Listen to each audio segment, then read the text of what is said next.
Hi friends, welcome to మన channel.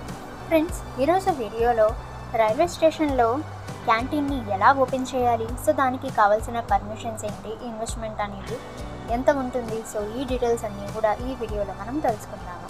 ఇంకా friends, ఎవరైనా కొత్త బిజినెస్ అనేది స్టార్ట్ చేయాలి అనుకుంటే, సో అది కూడా రైల్వే స్టేషన్లో క్యాంటీన్ ఓపెన్ చేయాలి అనే ఆలోచన ఎవరికైనా ఉన్నట్లయితే వాళ్ళు వీడియోని అక్కడ స్కిప్ చేయకుండా చూడండి.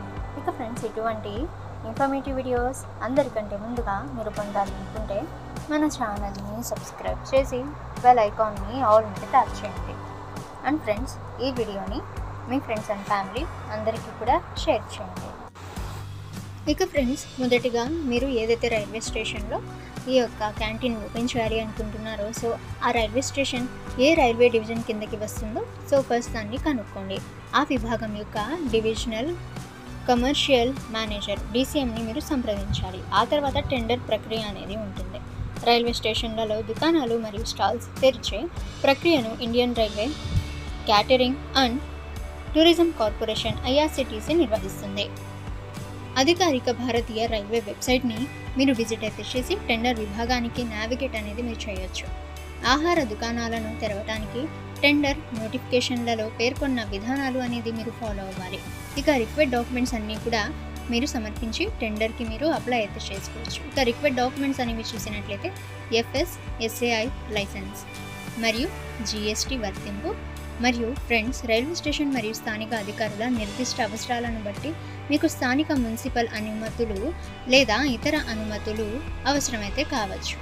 మరియు మీరు వంటగది, కూర్చునే ప్రాంతం మరియు రెస్టారెంట్ ముఖభాగం యొక్క ఫోటో, అలాగే ధరలతో కూడిన మెనూ కార్డ్ యొక్క ఫోటో వంటి పత్రాలను మీరు అందించాల్సి రావచ్చు. అలాగే ఫ్రెండ్స్, మీరు IRCTC యొక్క సంప్రదింపు సమాచారాన్ని వాళ్ళ యొక్క వెబ్సైట్లో అనేది మీరు ఈజీగా అయితే తెలుసుకోవచ్చు. సో ఫ్రెండ్స్, మీకు సంబంధించిన రైల్వే డివిజన్లోని డివిజనల్ కమర్షియల్ మేనేజర్ని మీరు సంప్రదించాలి.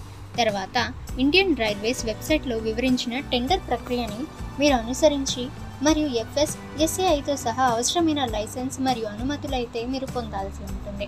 సో ఆ తర్వాత మాత్రమే మీరు టెండర్ అయితే వేసి ఈ డాక్యుమెంట్స్ అన్ని కూడా మీరు రెడీగా పెట్టుకున్న తర్వాత సో మీకు టెండర్ అయితే వస్తే సో మీరు క్యాంటీన్ అనేది లేదా ఫుడ్ స్టాల్ అనేది మీరు ఓపెన్ అయితే చేయొచ్చు. ఓకే ఫ్రెండ్స్, ఈ ఇన్ఫర్మేషన్ మీకు యూజ్ అయితే వీడియోని లైక్ చేయండి.